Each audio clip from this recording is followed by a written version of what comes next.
Kiwi band Stormporter joined me today in the studio, although not so Kiwi origins. We've got Tones and Tim. How are you guys? Good. Right, Thanks for having us in. Yeah. Tell me about how you guys came to be, because you're originally from Scotland, Tones, is that right? Yep. And you're from Northern England? Yep, that's right. How long have you been in New Zealand? How did this all come to be? I've been here 2.5 years, I think. Yeah.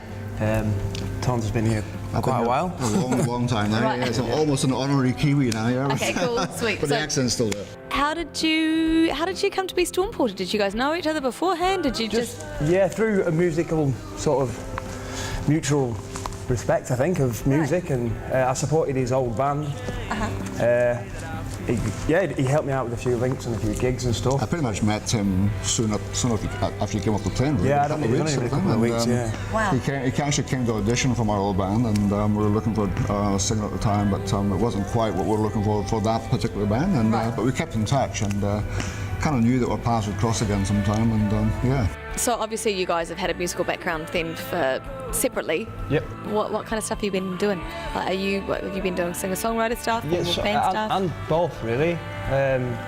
From about 2002, I was in an indie band with my best friend from school. I was just a guitarist and backing vocalist. We did a few gigs in London, Manchester, Liverpool, all that kind of stuff, and then played Leeds Festival. That's huge. 2005, and then it all sort of, because we've been doing it such a long time, and we would just never really took any serious jobs. So I sort of went solo and then did quite a few gigs in London again, sort of the similar circuit I did with the other band, from contacts from that. Yeah. And then released an album, and then sort of, met Tony, and I thought, two heads are better than one, kind of thing.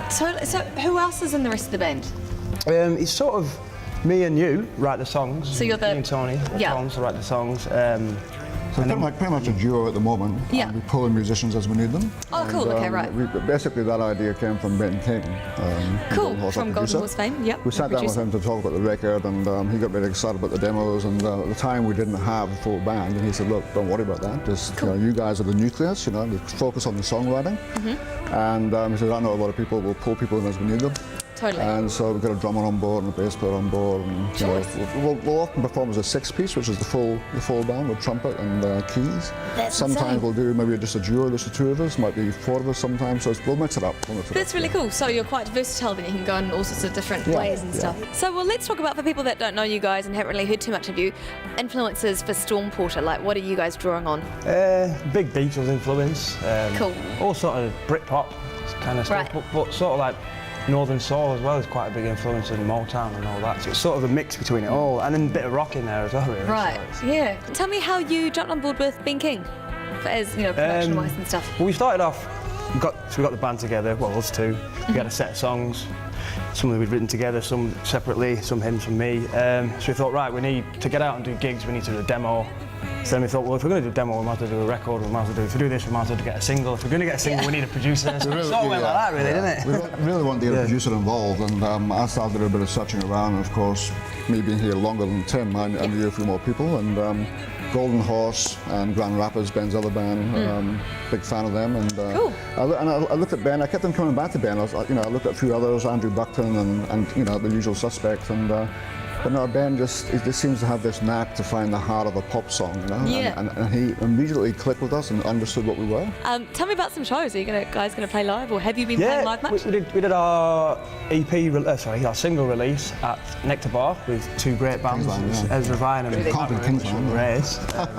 Then we we just did Echo Fest. Yeah, it was packed. We did the Echo Fest, so picked that. They asked us to do that on Sunday, which was good laugh. And then we've got a few gigs coming up. We're playing here, actually. Is it here? At this very own Juice Bar. Oh, goodness gracious. Probably New Zealand Music Month, mid-May, and then King's Arms in June. So we're looking to get out there in May as far and wide as possible, get as visible as possible during New Zealand Music Month. And so, because for the rest of the country who are watching, going like, what about the rest of the country?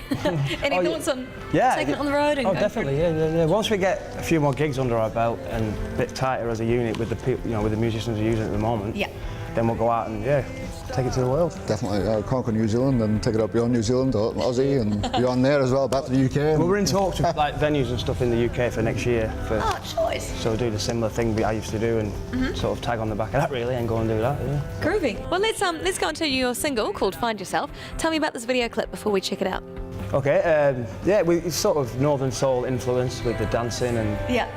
yeah. Yeah, we thought it'd be a point of difference, you know, and I mean, a lot of people won't know what Northern Soul is, although it does actually exist over here as well. I found that last year in August there was some big Northern Soul party. Cool. You used to have these 48-hour dance parties back in the UK in Northern England, but yeah. Doesn't really seem to happen too much here, eh? Crazy stuff, they just dance and dance until they drop, you know, but it really was a real cult kind of feeling. Wasn't Yeah. it? It's about all the old, So, yeah. like you said, you had Motown, and then you had all the singles and stuff that weren't, you know, like independent really, but it was Yeah. like independent Yeah. soul. So and then you used to have all these massive all-night raves where they'd take all the records and people would swap them and all that. Choice. It still goes on now. I mean, And the connection with the actual story and the song itself, I guess, would be dancing, just losing yourself in the dance and just finding yourself again, you know what I mean? So, you know, and then never letting go, basically. Oh, bring it on. All right, well, think about that while you watch this next video clip. In the meantime, check out Stormporter on Facebook and word, hopefully, of an EP not too far away. Here they are with Find Yourself.